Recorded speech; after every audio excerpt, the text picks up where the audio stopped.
बिस्मिल्लाहिर्रहमानिर्रहीम। अस्सलाम वालेकुम स्टूडेंट्स, कंसेप्ट क्लियर नाउ के प्लेटफॉर्म से मैं हूं ज़ाहिद इकबाल, आपको अपने चैनल पे वेलकम करता हूं। उम्मीद है आप सब खैरियत से होंगे, लाइफ को एंजॉय कर रहे होंगे, साथ साथ अपनी स्टडी को भी टाइम दे रहे होंगे। हमारा आज का टॉपिक है कैरेक्टरिस्टिक प्रॉपर्टीज, ऐसी प्रॉपर्टीज जो कि पीरियोडिक टेबल में एलिमेंट्स का ग्रुप और पीरियड के हिसाब से खुसूसियात होती हैं। आगे हम वो खुसूसियात पढ़ेंगे। इससे पहले हमने पेरियोडिसिटी ऑफ प्रॉपर्टीज पढ़ा था, जिसमें एलिमेंट्स की पीरियड के हिसाब से और ग्रुप के हिसाब से प्रॉपर्टीज पढ़ी थी, जिसमें हमने shielding effect, atomic size, ionization energy, electron affinity और इलेक्ट्रोनेगेटिविटी के बारे में पढ़ा। तो स्टूडेंट्स अब हम उनकी खुसूसियात पढ़ेंगे, उनका मेटालिक कैरेक्टर पढ़ेंगे, रिएक्टिविटी पढ़ेंगे, डेंसिटी पढ़ेंगे। ये सारी चीजें कैरेक्टरिस्टिक प्रॉपर्टीज में आती हैं। तो स्टूडेंट्स वीडियो को बाकायदा आगाज करने से पहले आप सब दोस्तों से रिक्वेस्ट है, चैनल को सब्सक्राइब करें। स्पेशली जो new viewers, new commerce channel पे आ रहे हैं, चैनल को लाजमी सब्सक्राइब करें, वीडियो को वॉच करके लाइक करें, चैनल को वाया व्हाट्सएप या वर्बली लोगों को बताएं। इस तरह उनका भी फायदा होगा और चैनल भी ग्रो करेगा। और बेल आइकन जो घंटी का बटन है उसको लाजमी दबाएं, ताकि मेरी नई आने वाली नोटिफिकेशन, वीडियोस और टॉपिक्स टाइमली आपको मिल सके और आपको किसी किस्म की परेशानी का सामना न करना पड़े। वीडियो का बाकायदा आगाज करते हैं। Characteristic properties. तो स्टूडेंट्स किसी भी एलिमेंट की जो खुसूसियात होती हैं वो बेस करती हैं उसकी पेरियोडिसिटी पे और उसके केमिकल रिएक्टिविटी पे। मिसाल के तौर पे ग्रुप 1 में अल्कलाई मेटल्स हैं, ग्रुप 2 में अल्कलाइन अर्थ मेटल्स हैं। तो स्टूडेंट जो पीरियड में लेफ्ट से राइट जाएंगे तो उनकी खुसूसियात भी चेंज होंगी, और ऊपर से नीचे जाएंगे तब भी उनकी खुसूसियात चेंज होंगी। कहता है characteristic properties of an element in a given group are based on periodicity and chemical reactivity. तो किसी भी ग्रुप में एलिमेंट्स की जो प्रॉपर्टीज होती हैं ऊपर से जो नीचे जाते जाएं तो वो चेंज होती जाती हैं। For example in group 1 alkali metals such as lithium, sodium and potassium are highly reactive metals. मिसाल के तौर पे ग्रुप 1 में लिथियम, सोडियम और पोटेशियम, ये तीन ऐसे मेटल्स हैं जो कि हाईली रिएक्टिव हैं। They have general electron configuration NS1। तो इनकी जनरल इलेक्ट्रॉन कॉन्फ़िगरेशन क्या है कि इसके शेल्स में जो एंड पे वैलेंस शेल होगा उसके ऊपर एक इलेक्ट्रॉन होगा। Their reactivity trend increases as you move down the group. तो स्टूडेंट जो ग्रुप में आप नीचे जाते जाएंगे उनकी रिएक्टिविटी बढ़ती जाएगी। क्यों बढ़ेगी? क्योंकि ऊपर हाइड्रोजन है तो उसका एक ही शेल है, उसमें एक ही वैलेंस इलेक्ट्रॉन है। नीचे लिथियम में आ जाए तो उसके शेल दो हो जाएंगे, जो वैलेंस शेल है उसमें भी एक ही इलेक्ट्रॉन होगा। उसी तरह फिर सोडियम में आ जाए तो सोडियम में मजीद एक शेल ऐड हो जाएगा और उसके वैलेंस शेल में एक इलेक्ट्रॉन होगा। तो स्टूडेंट जो आप नीचे जाते जाएंगे उसके नंबर ऑफ शेल बढ़ते जाएंगे। इट मीन्स जो वैलेंस शेल वाला सिंगल इलेक्ट्रॉन है वो न्यूक्लियस से उतना ही दूर होता जाएगा। तो जो न्यूक्लियस से दूर होता जाएगा इट मीन्स उसमें शील्डिंग इफेक्ट भी बढ़ता जाएगा,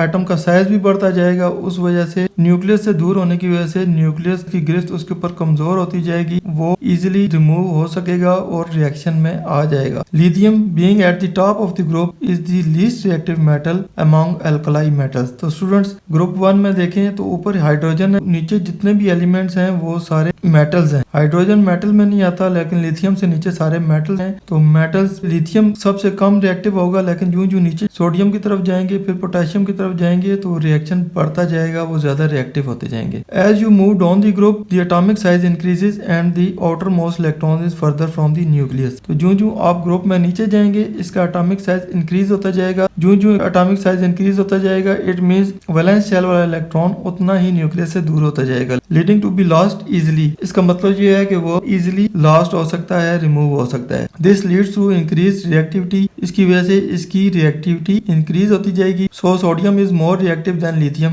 तो जो नीचे जाएंगे लिथियम से तो सोडियम आ जाएगा, तो इट मींस सोडियम उससे भी ज्यादा रिएक्टिव होगा, which is more reactive sodium और पोटेशियम। तो स्टूडेंट्स ये देखें ऊपर सोडियम है, नीचे पोटेशियम है, इनमें ज्यादा रिएक्टिव कौन होगा? तो डेफिनेटली पोटेशियम ही रिएक्टिव ज्यादा होगा, क्योंकि पोटेशियम का एक शेल और इंक्रीज हो गया है। इट मींस उसका वैलेंस शेल न्यूक्लियस से उतना ही और दूर हो गया है। Similar trend is observed in group 2 alkaline earth metals. तो स्टूडेंट ग्रुप 2 में अल्कलाइन अर्थ मेटल है, देखें ऊपर बेरिलियम है, नीचे मैग्नीशियम है, उसके नीचे फिर कैल्शियम। इस तरह जो नीचे जाते जाएंगे तो यही ट्रेंड उसमें भी उसी तरह ही ऑब्जर्व होगा, which is more reactive magnesium और कैल्शियम। तो ये पूछ रहा है कि मैग्नीशियम और कैल्शियम में ज्यादा रिएक्टिव कौन होगा? तो डेफिनेटली कैल्शियम रिएक्टिव ज्यादा होगा, क्योंकि उसके गिर्द एक और शेल बढ़ गया है और उसका वैलेंस इलेक्ट्रॉन एक शेल और दूर हो गया है न्यूक्लियस से। तो स्टूडेंट्स ये था हमारा आज का टॉपिक, जिसमें हमने कैरेक्टरिस्टिक प्रॉपर्टीज के बारे में पढ़ा। उम्मीद है आपके सारे कंसेप्ट क्लियर हो गए होंगे, बहुत कुछ सीखने को मिला होगा। वीडियो पसंद आए इसको लाइक, दोस्तों के साथ शेयर करें और ज़ाहिद इकबाल को दुआ में याद रखें। इंशाल्लाह नेक्स्ट इन्फॉर्मेटिव वीडियो के साथ जल्दी आपकी खिदमत में हाजिर होऊंगा। तब तक इजाजत दीजिए। अल्लाह हाफिज।